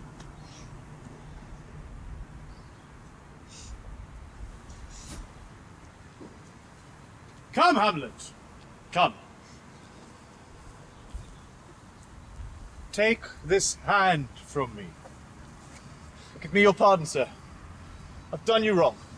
But pardon it as you are a gentleman. This presence knows, as you needs must have heard, how I am punished with a sore distraction. But what I may have done, which might your nature, honour, and exception rudely awake, I here proclaim was madness. I am satisfied in nature, whose motive in this case should stir me most to my revenge. But in my terms of honour, I stand aloof, and will no reconcilement till by some elder masters of known honour I have a voice and precedent of peace to keep my name ungorged.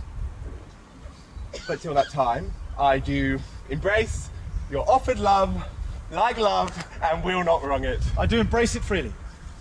And will this brother's wager frankly paid? Come on, give us a foil. Come on for me. I'll be your foil, Laertes.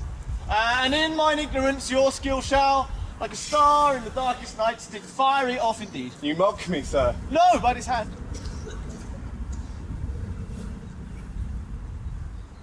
You know the wager, cousin Hamlet. Very well. Your grace have laid the odds on the weaker side. I do not fear it. I've seen you both. But since he is bettered, we have therefore odds. This is too heavy. Let me see another.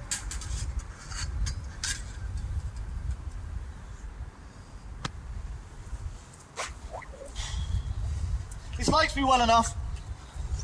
These fours have all a length. Aye, my good lord. Come, begin.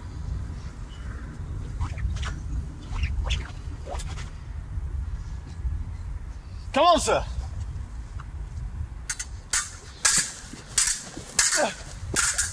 What? No! Judgment! A hit, a palpable Well, hit. again? Stay. Hamlet, this pint is thine. Set it by a while. I'll pay this bout first. Come on!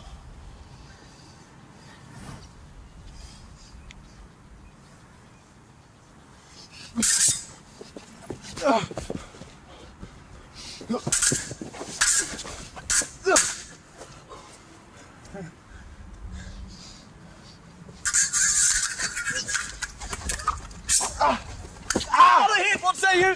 A touch, I do confess. Spartan, scant of breath. Here, Hamlet, take my napkin, rub thy brows. The Queen carouses to your fortune, Hamlet. Good madam. Good Gertrude, do not drink. I will, my lord. I pray you pardon me.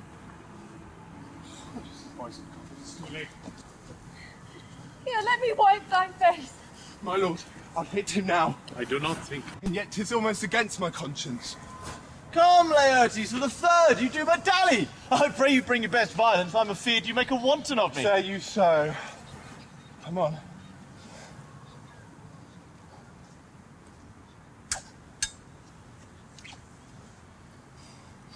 Nothing! Neither way!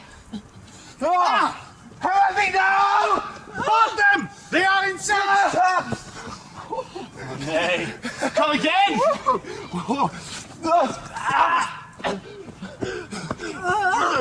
to the lady! Oh.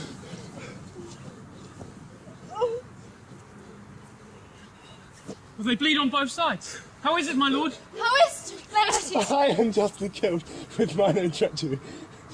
How does my mother? She swoons to see them bleed. No, no! The drink! My dear Hamlet! I am poisoned. The drink. Oh, villainy! Seek it out! It is here, Hamlet. Hamlet, thou art slain. No medicine in the world can do thee good. In thee there is not half an hour of life. Thy mother's poisoned. I can no more. The king's to blame. The poison venom too. And venom. Till I what? Here. Thou incestuous, murderous, damned thief, drink up this potion, follow my brother! Exchange forgiveness with me, noble Hamlet. Mine and my father's death come not upon thee, nor thine on me. I follow thee. Oh, I am dead, Horatio. Oh, do not believe it. There is yet some liquor left. Oh, as thou art a man, give me the cup. Oh, God, by heaven, I'll have it. If thou didst ever hold me in thy heart, absent thee from felicity a while, and in this harsh world draw thy breath in pain, to tell my story. The rest is silence.